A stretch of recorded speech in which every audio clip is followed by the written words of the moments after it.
Friends, welcome to YouTube channel. अभी हम करने जा रहे हैं प्रश्नावली 2.2 का क्वेश्चन नंबर 1। क्वेश्चन नंबर 1 कह रहा है कि यदि किसी संख्या के आधे में से 1/4 घटाया जाए तो 1/8 प्राप्त होता है, तो संख्या ज्ञात कीजिए। किसी संख्या के आधे में से 1/4 घटाते हैं, तो यहाँ पे हम क्या करेंगे, मान लेते हैं कि संख्या x, माना कि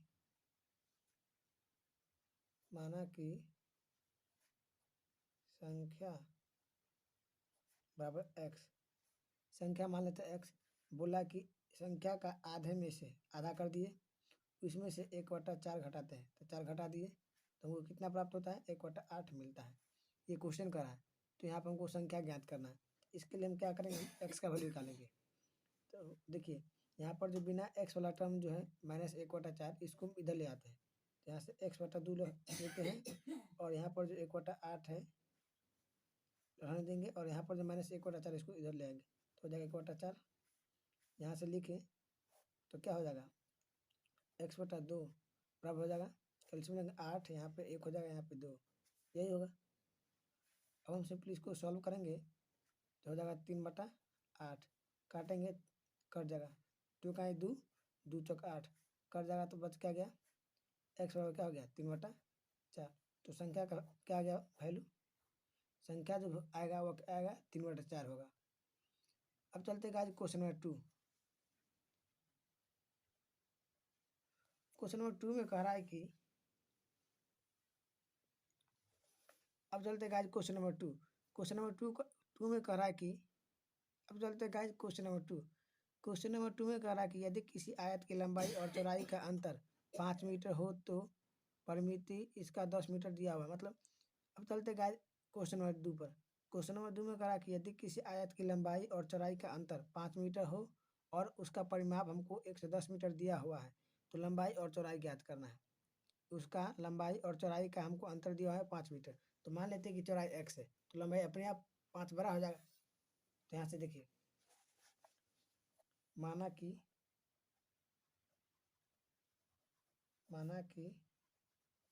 चौड़ाई बराबर x, तो यहाँ से लंबाई क्या हो जाएगा, लंबाई जो हो जाएगा वह यहाँ से हो जाएगा x+5, क्योंकि 5 का अंतर है, और 5 का अंतर का मतलब क्या, 5 बड़ा होना चाहिए लंबाई, तभी अंतर होगा। और इसका परिमाप दिया हुआ है, इसका परिमाप हमको दिया हुआ है, परिमाप हमको दिया हुआ था कितना, 110 मीटर। कितना दिया हुआ है, 110 मीटर, ये ऐसा दिया हुआ है। तो बोल रहा है कि हमको लंबाई और चौड़ाई ज्ञात कीजिए। तो इसका आयत का परिमाप का फॉर्मूला क्या होता है, आयत का परिमाप, आयत का परिमाप का फॉर्मूला होता है 2 इंटू लंबाई प्लस चौड़ाई, ये होता है। आयत का परिमाप हमको दिया हुआ था कितना, 110 बराबर 2 गुने लंबाई कितना है, x+5, और चौड़ाई कितना है, x, ये दिया हुआ था। काट देंगे, कितना मरतबे, 2 मरतबे काटेंगे तो हो जाएगा ये 55, यहाँ से निकल जाएगा 2x+5 हो जाएगा, यही ना होगा। अब हम सिंपली क्या करेंगे, हम 5 को माइनस में लेंगे, तो 55 में से -5 घट जाएगा, तो यहाँ पर 2x हो जाएगा, होगा कि नहीं। अब यहाँ से 55 में से 5 घटेगा तो हो जाएगा कितना, 50 बराबर 2x। काटेंगे, यहाँ पर x का वैल्यू क्या आ जाएगा, 50/2, काटेंगे तो 25, तो x का वैल्यू क्या आ गया, x का वैल्यू क्या आ गया, 25 आ गया। अब चलते गाइस क्वेश्चन नंबर 3।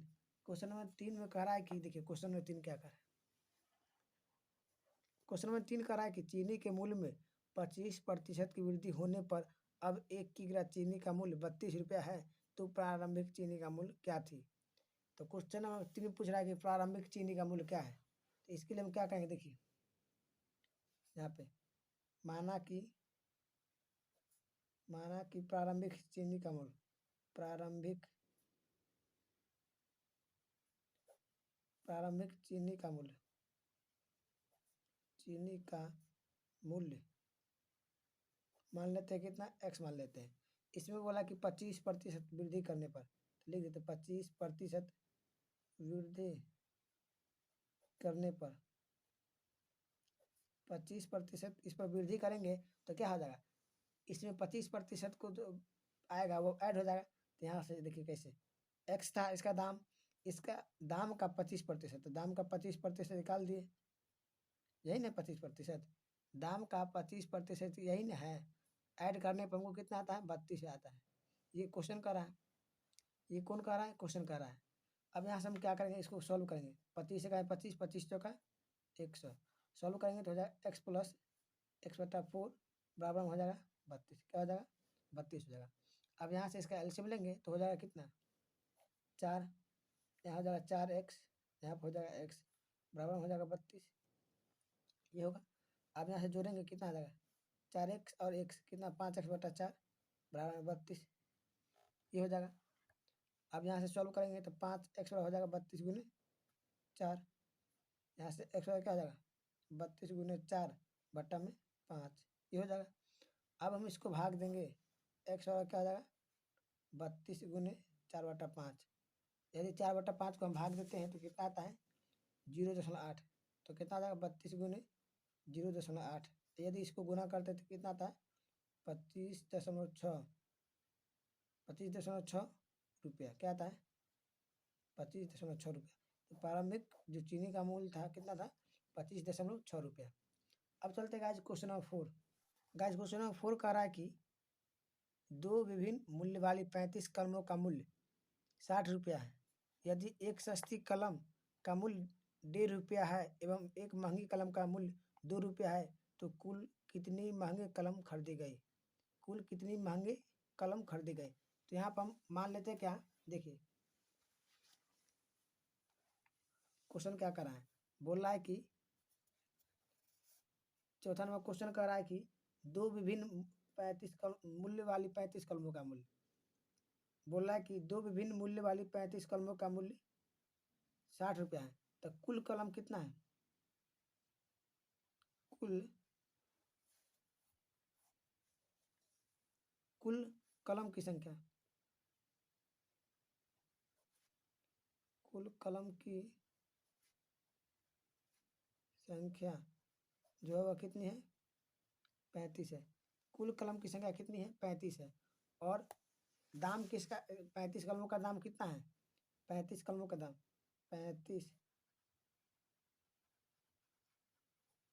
35 कलमों का मूल्य कितना दिया हुआ है 60 रुपया दिया हुआ है, कितना दिया हुआ है 60 रुपया। यहाँ पर बोला कि महंगी कलम की संख्या बताइए, महंगी कलम का दाम कितना है, महंगी कलम का मूल्य, महंगी कलम का मूल्य जो है वह 2 रुपया है, कितना रुपया है 2 रुपया। और सस्ती कलम का मूल्य, सस्ती कलम का मूल्य जो दिया हुआ था कितना 1.5 रुपया, कितना दिया हुआ था 1.5 रुपया। तो यहाँ से क्या करते हैं, माना कि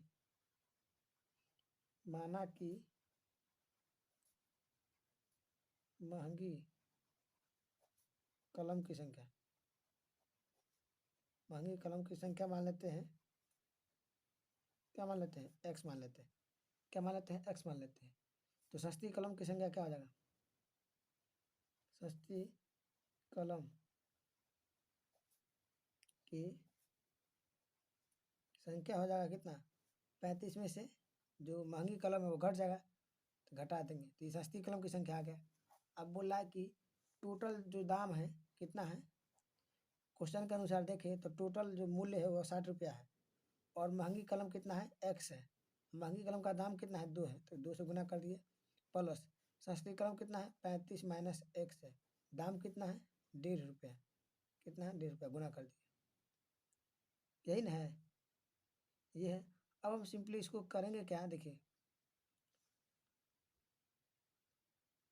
इसमें हम करेंगे क्या, देखिए क्या कर रहा है, इसमें हम 60 हो जाएगा, यहाँ पर गुना करेंगे तो कितना 2x, यहाँ पे करेंगे तो कितना हो जाएगा 35 गुने 1.5 तो हो जाएगा 35 को, देखिए 35 को हम क्या करते हैं 1.5 से गुना करते हैं, 35 को 1.5 से गुना करेंगे तो 25 25, 2 5 15, 5 15 1 17, 15 2 17, यहाँ पर हो जाएगा 35, 5 7 5 पर हासिल 1 3 1 4 1 5, कितना आता है 525, कितना आता है 525, इसका कितना आएगा 52.5 आएगा, गुना करने पर 52.5 आएगा और यहाँ पर कितना आ जाएगा 1.5 एक्स हो जाएगा, ये हो जाएगा। अब यहाँ से इसको सिंपली सॉल्व करेंगे तो क्या आएगा देखिए। अब बताइए कि 60 यहाँ पे है और यहाँ पे कितना 1.5 है, तो 52.5 है, घटा देंगे। इस साइड प्लस में तो इस साइड क्या जाएगा माइनस में, तो 52.5 दिया हुआ था। और 2x में से क्या है 1.5 घटा देंगे, घट जाएगा। यहाँ से देखिए घटाएंगे तो हो जाएगा 7.5 हो जाएगा और यहाँ पर घटाएंगे तो 0.5 एक्स हो जाएगा। अब 0 से 0 कैंसिल हो जाएगा, यहाँ पर दशमलव से दशमलव कैंसिल हो जाएगा, तो काटेंगे 25 का 25, 15 25 75, तो एक्स का वैल्यू कितना आ गया 15 आ गया। मतलब क्या महंगी कलम की संख्या कितना आ गया, तो यहाँ पर लिख देंगे महंगी कलम की संख्या, कलम की संख्या जो आ गया हमको आ गया कितना आ गया 15 महंगी कलम की संख्या। अब गाइस चलते क्वेश्चन नंबर 5। अब गाइस चलते क्वेश्चन नंबर 5। क्वेश्चन नंबर 5 में कह रहा है कि एक त्रिभुज के तीनों कोण का अनुपात दिया हुआ है 2 3 5, तो उनके तीनों कोण ज्ञात कीजिए। एक त्रिभुज दिया हुआ है ए बी सी, 2 दिया हुआ है, 3 दिया हुआ है और कितना दिया हुआ है 5 दिया हुआ है। अनुपात दिया हुआ है त्रिभुज कोण का अनुपात, कोण का अनुपात था हमको कितना 2 3 और 5, यही था कोण का अनुपात। हम क्या करते हैं आप x मान लेते हैं, माना कि अनुपात, माना कि अनुपात x मान लीजिए, अनुपात x मान लीजिए, माना कि अनुपात x। यहाँ से देखिए अब हम बताते एक चीज, जो त्रिभुज के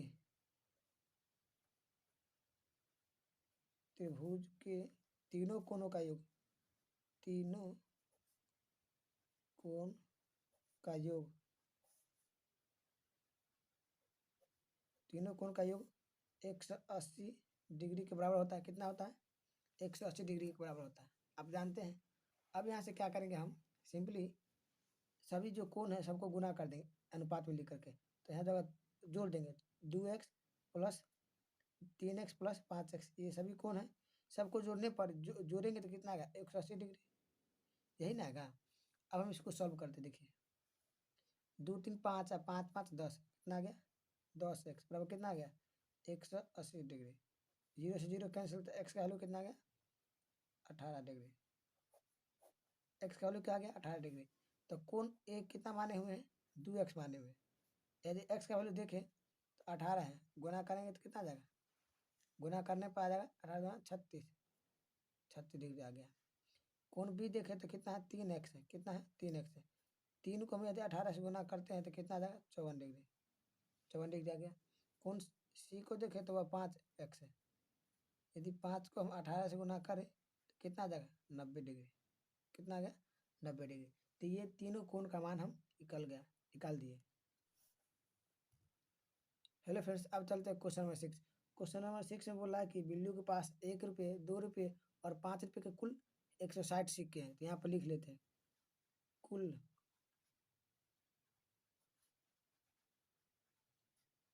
सिक्कों की संख्या और कितनी है 160 है, और कितने कितने रुपए की है 1 रुपये की है 2 रुपये की है और 5 रुपये की, यही तीनों रुपये की है। बोला है कि जिनका कुल मूल्य कितना है 300 रुपया है, कुल मूल्य कितना है,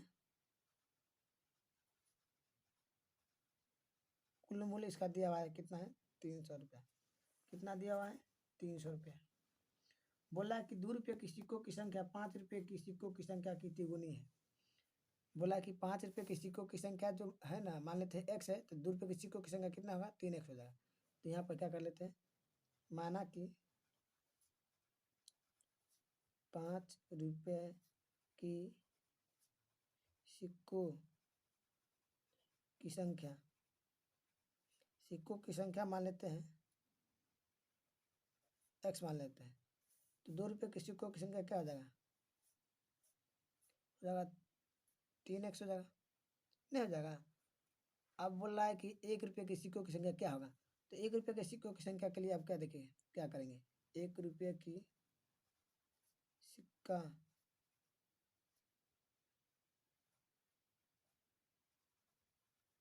सिक्का की संख्या संख्या जो हो जाएगा टोटल कितना है 160। 160 में से जो 5 रुपये के सिक्कों की संख्या है, जो 2 रुपये के सिक्कों की संख्या है, दोनों को घटा देंगे तो नहीं आ जाएगा। तो इसलिए क्या करेंगे हम, घटा देंगे किसको, दोनों को जोड़ करके, तो कितना आ जाएगा 4x हो जाएगा कि नहीं, क्योंकि 3x और x कितना आ जाएगा 4x होगा। टोटल सिक्का था 160, जिसमें कि x किसका था 5 रुपये की सिक्का, 2 रुपये के सिक्कों की संख्या 3x, तो 1 रुपये का कितना हो गया, तो दोनों को जोड़ करके टोटल में से घटा देंगे, तो 1 रुपये के सिक्कों की संख्या आ जाएगा 160 माइनस 4x, ये आ गया। अब बोल रहा है कि कुल कितने सिक्का है, 160 सिक्का है। अब यहाँ से देखिए टोटल दाम जो है सिक्का का कितना है, 300 रुपया है, 300 रुपया लिख दिए। अब यहाँ से देखिए 1 रुपये के सिक्कों की संख्या कितना है, 160 माइनस में 4x है, ये सिक्कों की संख्या है, इसको हम 1 से गुना करेंगे क्योंकि एक टकिया है इसलिए। 2 रुपये के सिक्कों की संख्या कितना है, 3x है, इसको हम 2 से गुना कर देंगे। और 5 रुपये के सिक्कों की संख्या कितना है, x है, इसको 5 से गुना कर देंगे क्योंकि पंटकिया है इसलिए। अब हम सिंपली क्या करते हैं, इसको सबको गुना करके जोड़ देंगे, तो यहाँ से करेंगे तो 160 ये हो जाएगा 4x प्लस 3 दूना 6x हो जाएगा 5x, ये हो जाएगा। अब हम इसको सॉल्व करेंगे तो हो जाएगा कितना, 300, 6×5 = 11, 11 में से 4 घट जाएगा तो 7x, 160 माइनस 7x होगा। 160 जो है ना ये इधर चला गया तो माइनस में हो जाएगा कितना, प्लस में जाएगा, क्योंकि अब इसमें क्या प्लस में है, तो यहाँ से 360 माइनस 160 हो जाएगा, 300 में से 160 घट जाएगा तो हो जाएगा 7x के बराबर, यही ना होगा। देखिए इसमें करना कुछ नहीं, जैसे जैसे किताब में बोल रहा था वैसे वैसे किए।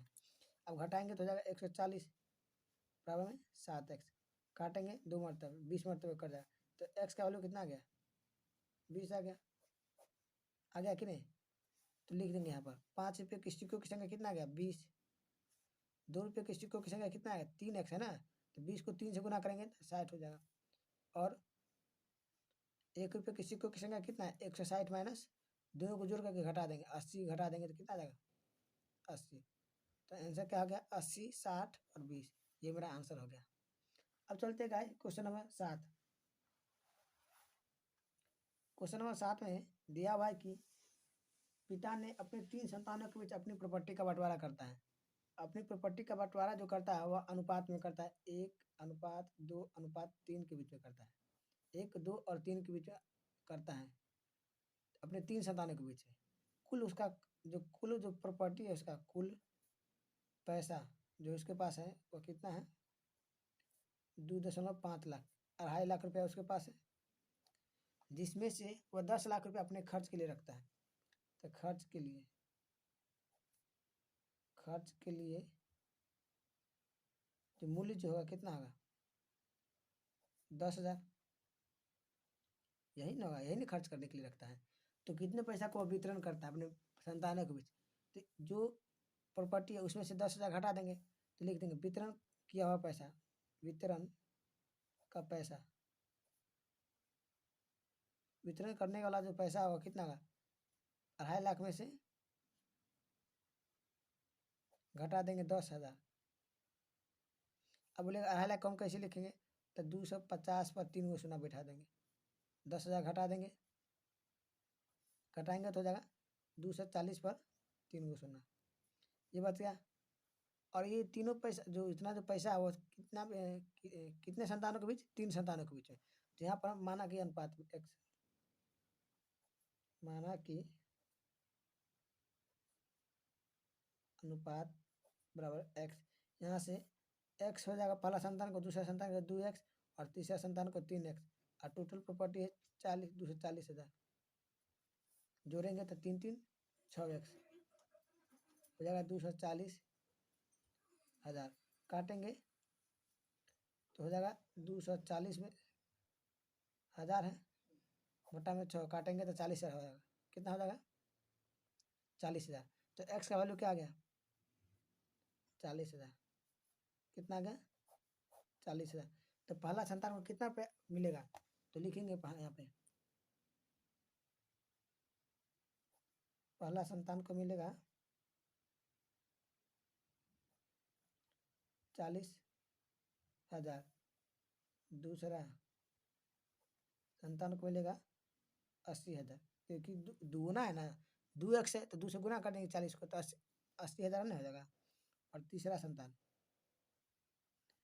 संतान को मिलेगा 1,20,000, क्योंकि तिगुना है, 40,000 को हम 3 से गुना करेंगे तो नहीं आएगा 1,20,000, तो वही यहाँ की है। तो ये मेरा आंसर हो गया। अब चलते हैं guys question number 8। Question number 8 में कह रहा है कि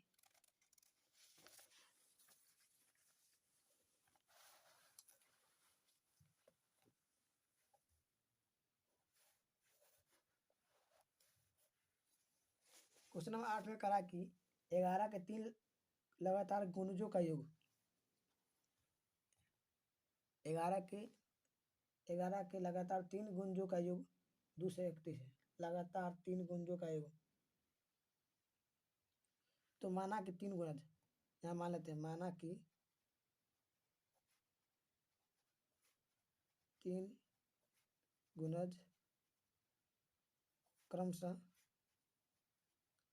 क्या क्या है, x है, x+1 है और x+2 है। ये 3 गुणज है, ये 11 का 3 गुणज है, और टोटल जो योग है सबका योग कितना दिया हुआ है, 231 दिया हुआ है, 231 दिया हुआ था। अब हम क्या करते हैं, 11 का हम गुणज करके हम सबको जोड़ लेते हैं। 11 को हम पहले x से गुना करेंगे, गुना कर दिए प्लस में कर देंगे।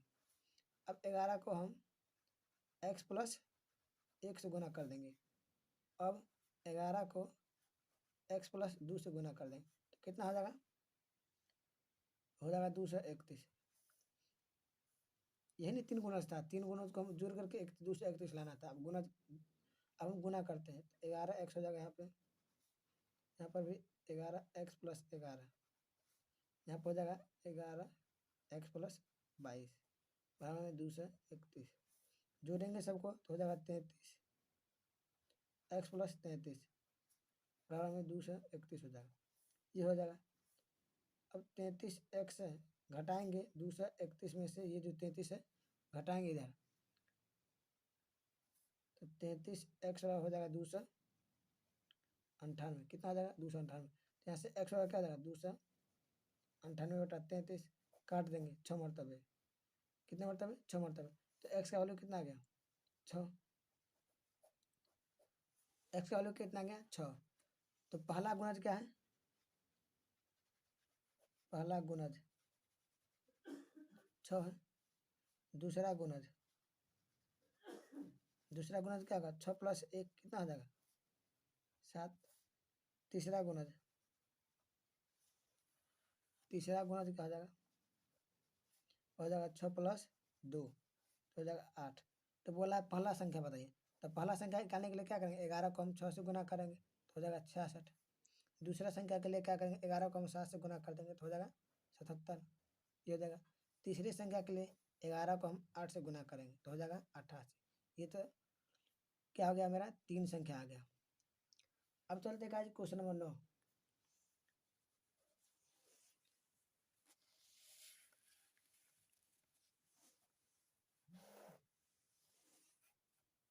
क्वेश्चन नंबर 9 में दिया हुआ कि संकुल संसाधन केंद्र मध्य विद्यालय फरना में आयोजित बाल मेले में प्रत्येक विजेता छात्र को 2 कलम मिलता है। विजेता छात्र को कितने कलम, तो लिख देते हैं यहाँ पे, विजेता छात्र को 2 कलम और अविजेता छात्र को, यहाँ पे लिखना होगा, अविजेता छात्र को 1 कलम मिलता है। और कुल कलम कितना है, यहाँ पे कुल कलम की संख्या हमको दिया हुआ था कितना 120 और कुल छात्र कितना है 100 है। तो बोला कि विजेता छात्र कितने होंगे, तो यहाँ पर मान लेते हैं माना कि विजेता छात्र, माना कि विजेता छात्र की संख्या कितना मान लें x मान लेते हैं। तो अविजेता कितना हो जाएगा, अविजेता हो जाएगा कितना 100 टोटल है, उसमें से विजेता को घटा देंगे तो इतना हो जाएगा। अब देखिए क्वेश्चन के अनुसार 120 कलम बढ़ता है किसके बीच में, विद्यार्थी के बीच में। विजेता जो है x है उसको कितना कलम 2 कलम, तो ये कर दिए। और अविजेता कितना है 100 माइनस x है, इसको कितना कलम 1 कलम, 100 गुना कर दिए। 120 कलम जो है रहने देते हैं, 2x हो जाएगा, यहाँ पे हो जाएगा 100 माइनस में x, यहाँ पर 100 प्लस में इशारा ले आएंगे तो 120 में से 100 घटा देंगे, यहाँ से हो जाएगा 2x माइनस x, ये हो जाएगा 120 में से 100 घटा देंगे तो हो जाएगा 20 बराबर में x। तो विजेता छात्र की संख्या कितना आ गया 20, ये मेरा आंसर हो गया। अब चलते हैं guys question number 10। Question number 10 में बता रहा है कि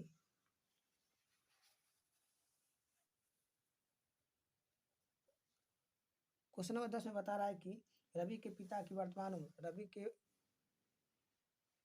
रवि के उम्र के तिगुने से 5 वर्ष अधिक है, 5 वर्ष अधिक है। तो माना कि रवि का उम्र, माना कि रवि का उम्र मान लेते हैं कितना x वर्ष, x वर्ष मान लिए इसका रवि का उम्र। तो उसके पिता का उम्र, तो पिता का उम्र क्या हो जाएगा, पिता का जो उम्र होगा वो हो जाएगा तिगुना से 5 वर्ष अधिक है, 3 गुना कर दिए प्लस में 5 वर्ष, ये हो जाएगा। अब बोल रहा है कि 5 वर्ष,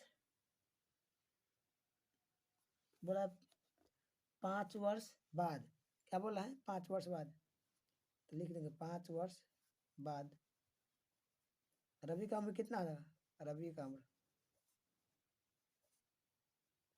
रवि का जो उम्र होगा वह हो जाएगा x प्लस 5 वर्ष, यही ना होगा। और उसके पिता का